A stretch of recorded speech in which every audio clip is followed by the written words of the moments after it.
नमस्कार and good Friday all the viewers. Welcome to your channel KYC। अगर आप लोग पिछला इंट्रोडक्टरी वीडियो नहीं देखे हैं, यू मस्ट वॉच इट। सो आज हम लोग देखेंगे कोई भी हाइड्रोलिक सर्किट या सिस्टम डिज़ाइन करने से पहले आप लोगों को क्या क्या चीज़ जानना ज़रूरी है, and you have to consider all those.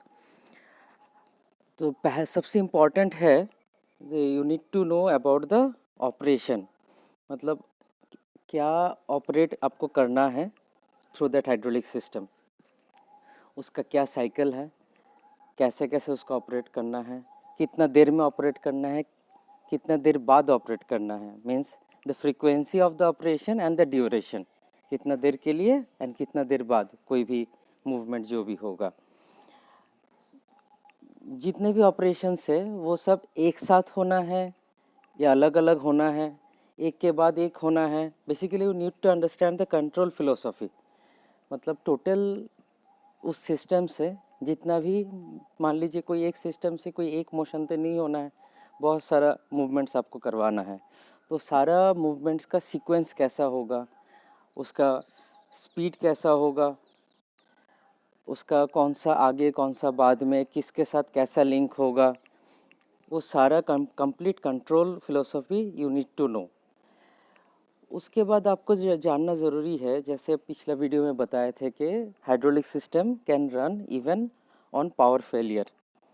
सो अगर कुछ ऐसा ऑपरेशन है, इमरजेंसी भी ऑपरेशन है कि अगर पावर नहीं रहता है तो भी वो ऑपरेशन करना ज़रूरी है, then you also need to know this कि वो ऑपरेशन कितना देर में होना है, कितने बार होना है।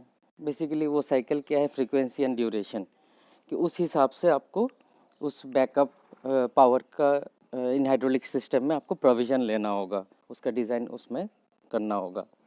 Then the most important thing comes the load, कि जो भी आपका ऑपरेट करना है एक्चुएटर से, उन सब में लोड कितना आना है, उसी लोड से आपका सिस्टम को डिज़ाइन करना है।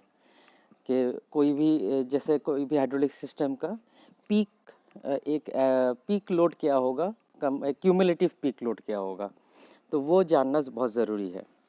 और फिर जैसे पहले बताया है, स्पीड जानना ज़रूरी है कि कोई भी जैसे ऑपरेशन है वो स्पीड का वो क्या फिक्स्ड स्पीड में चलेगा कि वेरिएबल स्पीड होगा या इंटरमिटेंट स्पीड में होगा, कैसे होगा, वो भी आपका इनपुट चाहिए।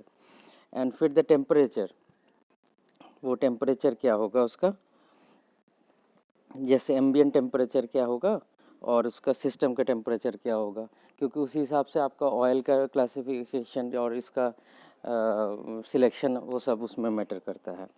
उसका कंपोनेंट्स भी उसी में मैटर करता है कि सारा जो कंपोनेंट्स है वो उसका टेम्परेचर का कितना ये होगा। लोड में भी सेम है कि जैसे आपका लोड जो होगा उस हिसाब से आपको रेटेड कंपोनेंट्स का आपको सिलेक्शन करना है और सिस्टम को भी उसी हिसाब से डिज़ाइन करना है। फिर जो एनवायरनमेंट है वो क्या, किस टाइप का एनवायरनमेंट, अगर वो फायर प्रोन एरिया है, कोई हैज़ार्डस केमिकल प्लांट होगी या सॉलिड फ्यूल हैंडलिंग सिस्टम कुछ हो गया है, तो उस हिसाब से आपको कंपोनेंट्स का, ऑयल का और भी जो है उस सब का आपको डिज़ाइन करना है। तो ये सारा चीज़ आपको कंसिडर करना है before designing any hydraulic system. So that's all for today, and next video में विल सी कि आपको हाइड्रोलिक सिस्टम में जो जो भी आपको कंपोनेंट्स हुआ, जो भी आपका डिज़ाइन फैक्टर हुआ, उन सब को क्या क्या वो सब चीज़ है जो आपको कैलकुलेट करना है, क्या क्या जो चीज़ है जिसको आपको सिलेक्ट करना है। So this video is basically कि आपका ऑपरेशन में क्या क्या चीज़ जानना है जिसको आप चलाना है। और नेक्स्ट वीडियो में हम लोग देखेंगे हाइड्रोलिक सिस्टम का कौन कौन सा चीज़ें हैं जो जिसको आपको बहुत इम्पोर्टेंट होता है, जिसको आपको डिज़ाइन करना है, जिसको आपको कैलकुलेट करना है, जिसको आपको सिलेक्ट करना है। So thank you.